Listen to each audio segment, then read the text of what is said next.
Shalom Aleichem Rabotai. Yesterday, the Mishnah Yomi began Perek Klal Gadol, the seventh Perek of Shabbat. We mentioned that there are different primary categories and subcategories, Avot Malachot and Toldot Malachot. So here in Mishnah Bet, chapter 7, Mishnah number 2, we are going to list out those primary categories of melachot.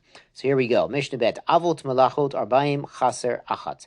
The primary or father labors, creative endeavors that are forbidden on the Sabbath are 40 minus 1. We're going to see these are learned out from the construction of the Mishkan or the avodot, the tasks they would do in the Mishkan in the tabernacle.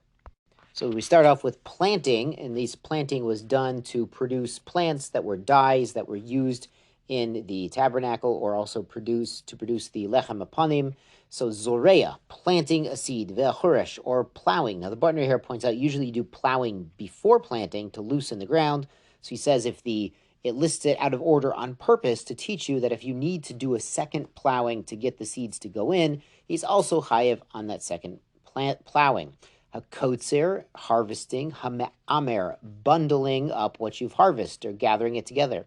Hadosh, threshing. This is squishing the what you've harvested to separate the chaff and the stalks and the kernels. Hazura is winnowing. They take the pitchfork, throw it in the air. The wind blows off the chaff and the good stuff falls down. Borer is separating or sorting. The partner says you're taking with your hand or with a sieve the bad stuff out of the good stuff. Tochen is grinding. You're grinding your kernels, your grains into the flour. Merokid, sifting it. You're sifting out the schmutz from the flour. Halosh is kneading it into a dough. Ve'ofe, and baking it. So these are all the first section of melachot involved in making bread or growing plants and boiling them up to make a dye. Now the second section of the list is activities, melachot, that are needed to make the curtains or cloth or clothing, things like this. It goes at December. Goes is shearing the wool off the sheep. Melabno, and washing it to whiten it. Hamnopzo, and combing it out, coming out the schmutz. Hatzovo, dyeing it, so it's dyed in the wool, of course. Tove is spinning the fibers into threads. Meisich is he's threading the warp. He's putting the warp thread onto the loom to begin the process of weaving. V'ha'ose shte bate nirin. Somebody makes two homes in the near. So what this is part of a machine. The picture is very helpful here. Part of the machine for weaving, it's a hand-powered machine back then, was they had these sort of frames with holes in them, and the threads would go through these holes. So you could raise and lower these frames with the threads in it to make it much easier to pass the shuttle through and conduct your weaving. Ve'ha'orig shnei chutin, someone who weaves two threads. Potzeya shnei chutin, if he breaks off two threads, he breaks off the loose end from where it's done weaving. Hakosher, he ties a knot. The Gemara defines exactly what kind of knot we're talking about. We're going to see later in the Mishnah as well. Mater, or unties such a knot. V'hatofer shtei tefirot, someone who sews two stitches with the sewing needle. Korea, somebody who rips. Not litfush shtei tefirot. He's ripping in order to sew. So ripping is usually a destructive act, so he shouldn't be chayiv. But if he's ripping in order to sew it correctly, then that is a av melacha. Moving on to the next section, which is about getting the hides that were used in the covering, the tachash skins that were covering the Mishkan. Hatzod tzvi, somebody who traps a deer or he traps any useful creature. There are whole discussions in the Gemaras about trapping things that are dangerous, maybe mutter sometimes, so they don't hurt people, or trapping things that are not, at all, like a turtle. There's a whole discussion. Anyway, we're just listing melachot here. Shochto, he slaughters it. Mafshito, skins it. Molcho, me'abed et oro. So some people combine this. He salts the skin, or he works the skin, tans the hide. Hamochko, smooths it out. V'chamchatcho, and then he cuts it into sections. The Bartner here points out that the Gemara on Daf 75 says that moleach is the same as ma'abed. So you take one of them out and you say add misartet to make the lines in there where you're going to cut it into strips later. Now the next section is more about general building the Mishkan.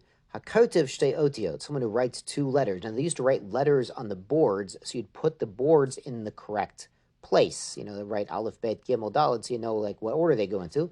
Mochek, or he erases where there's writings in order to do the constructive act of writing 2 letters.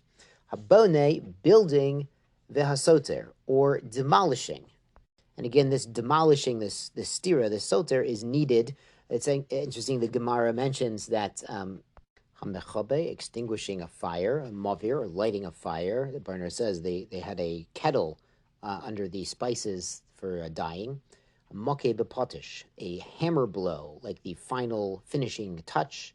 Hamotzi reshut reshut, or taking an item from one domain to another domain, as we mentioned in the first Mishnah in Shabbat. That's also a melacha, transferring items or even carrying an item for amot in the public domain. Hare elu avot melachot arbaim chaser achat. These are the primary categories, 40 minus 1. The Bartner here says that the Mishnah repeats this number at the end, that even if you did every single malacha on one Shabbat in the world, like anything, you're never going to get 40. You're only going to be, God forbid, not you guys are learning, but a guy who does every single malacha in the book, and he's only chayav 39. Great, on to Mishnah Gimel, V'od kla achar amru. Our sages stated another general rule. Kol kosher lahatzniya, something that is valuable to keep. It's kosher to keep this, not something you just throw away. Matzniyan kamohu, and people keep this amount, for future use. Hotzio b'Shabbat, and he takes this out on Shabbat, does hotzah from one domain to another. Chayev alav chatat, he's chayev chatat for doing this by mistake. Kol she'eno kosher letzniya, and something that's really not worth keeping. It's something people don't keep around; they just throw it out. Ein matzniin k'mohu, people don't keep this amount of it. Hotzio b'Shabbat, you take it out on Shabbat. Eno chayev ela matzniya. A regular person is not chayev, but if somebody does keep it, because somebody is like, oh, I really want to save this, whatever it is, broken thumbtack. If you could think of an example of things that people just throw away, it's a tiny amount of something, it's really not worth saving, but this guy wants to save it, then if he takes it out on Shabbat, he would be chayev. But anyone else who doesn't really want to take it out and just accidentally had it in his pocket, and it's just something you throw away anyway, he would not be chayev. Shkoyach Rabosai.